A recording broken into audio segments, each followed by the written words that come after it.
Alright, greetings all.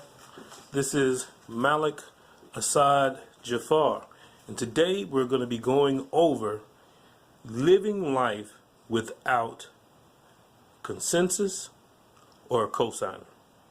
Let's get into it.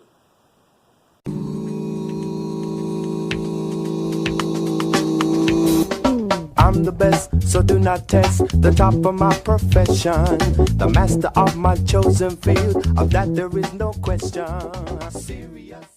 All right. Well, today, yes, I want to talk about living life without a cosigner or a consensus, if you will. You know what I mean? People. I can kind of be a little bit. I don't want to be too specific about it, but at least let me say this. I'll give some examples, if you will, as to what I mean about that. Some of the videos that I put out a video on social encapsulation, and I also put a video out on emotional solitude.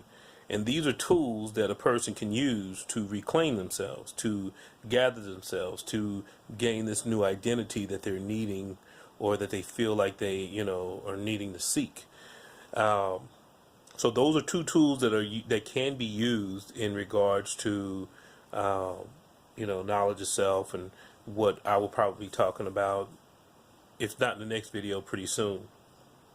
But for today, when we're talking about consensus or a cosigner, now from a financial sense of things, a cosigner is a person, of course, that signs off on a document, a financial document, because this person's credit, if you will, is not high enough for them to be able to go into this agreement on their own with just their name and their credit. So you need a cosigner to sign with you, that in the event you don't pay the debt, then that person will or entity will pick up the slack.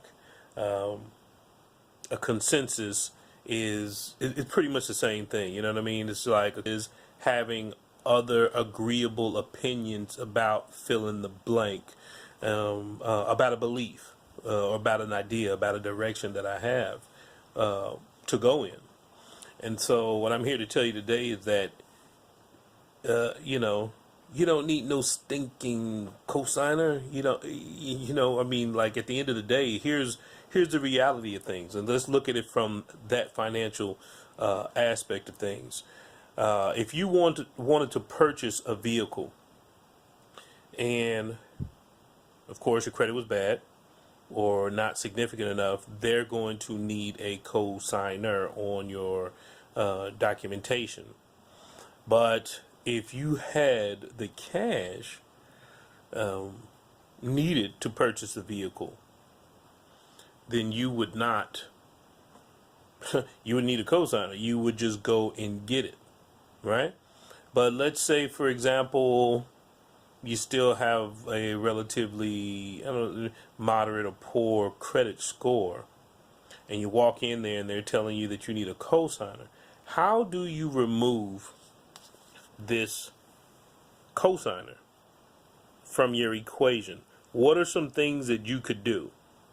Well, some of the things that you could do is you can come in with more money on a down payment. And when you come in with more money on the down payment, from what I understand, not only would it increase your chances of not having to have a cosigner, but it would also put you in a position to quite possibly have a lower APR rate. But I guess there's some places that do things differently. Some places you go to, doesn't matter or how much you give, the APR, your annual percentage rate of what you're going to pay back on the loan or whatever it is going to be what it is. But my personal experience has been the more money that you end up putting on it, the less that they end up wanting you to pay in interest. Why that is, I don't know. If someone could explain that to me, that'd be great. But if you were to take that same philosophy or that same approach and apply it philosophically to your lifestyle and feeling as if I always need a person to co-sign on what it is that I do before I do it, or to co-sign on what it is that I'm believing in to feel comfortable with what's going on. Quite possibly, if you are trying to recreate yourself and this is a necessity for you, this could actually hinder your progress. And in addition to that, make you somebody that you don't want to be. If you get a chance, listen to the song, what is it, Frank Sinatra, I Did It My Way. If you listen to the lyrics of that song, it's pretty significant. Ain't going to sing it, not going to talk about the lyrics, but if you get a chance, listen to those lyrics. Think about what it is that you want to do and what you want to be in your life. And again, apply some of those tools that I talked about before in regards to social encapsulation and emotional solitude. So that way you have a better chance of not incorporating a belief system that goes against what it is that you're trying to actually do. From my clinical experience, I have had people who have come in and they're in a position to, let's say, stop drinking. Okay? They're in a position to stop drinking. And they're making a valiant effort to stop drinking. But unfortunately, the people that they hang around with, not only if they're not in a position to continue to keep drinking, they have this allowance or this belief system that what they're going through is not so significant. So when a person, say I was going to do something like that, and this person starts to make statements as to why they want to stop drinking, or why they want to stop using, or why they want to stop engaging in what's going on, and it's not necessarily presented to get feedback, it's just coming up in a conversation, and hopefully you would get those, that consensus about what you're wanting to do.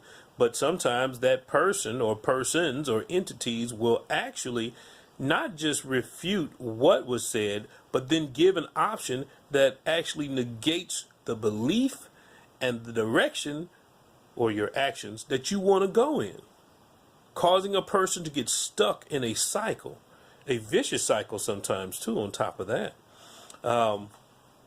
That could be very dangerous for an individual. If you have healthy support, and if you don't know if you have healthy support or not, you could always go to someone else and get insight from them. But if you can't see the forest for the trees, you know what I mean? If you're in a position to where your circle could be that, speak to someone professionally and talk to them about your support system and the people that you have around you, and kind of get a neutral perspective on how well is your support system being a support system. Again, if you're out seeking assistance and seeking help, something is not necessarily going right. No, everything is not going right. You know what I mean? So if that be the case, get that feedback from that professional person, then set up your boundaries, and remember, more than anything else, it is easy to act. It is hard to make a decision and stick to it. That's the hard part. When you have factors like this in your life, person wants to go on a diet. They make a decision to go on a diet. They tell you they're going to go on a diet. And then a week later, you see them in some fast food store eating, and you ask what happened. Or you don't even have to ask what happened. They just immediately start explaining why they're eating. Oh, well, I'm giving myself a break. This is my cheat day, or whatever the case is, about why they did not stay committed to their action. But they didn't stay committed to their action because of a decision that they made. Whether it was driving to, the Whole Food store and they took a detour and, oh, I don't want to cook today, and they went there, that's still a decision. The action sometimes is impulsive. It's immediate. The action is easy. The decision in sticking with it is hard. And so if you're wanting to change your life and do something different, and you have people in your life that are counterproductive to what it is that you believe that you want to do, then your decisions, or at least standing still and being steadfast on your decisions, will be much more difficult than if you were to remove that aspect or get a different support system that is going to empower and help you stay with the decisions that you are choosing to make. As long as these decisions that you're making are not counterproductive or detrimental to your health, life, and your safety, this is what you need to have in your life. So, little food for thought. I'm hoping that helps some people out that might be going through, you name it, that might be going through something in regards to making that decision and sticking with it. And hope it helps. Get that support system, or stay away and be secure in your action plan that you're creating to be that new you that you know you can be. Be safe. Stay blessed. I see y'all next time. Peace. Bam.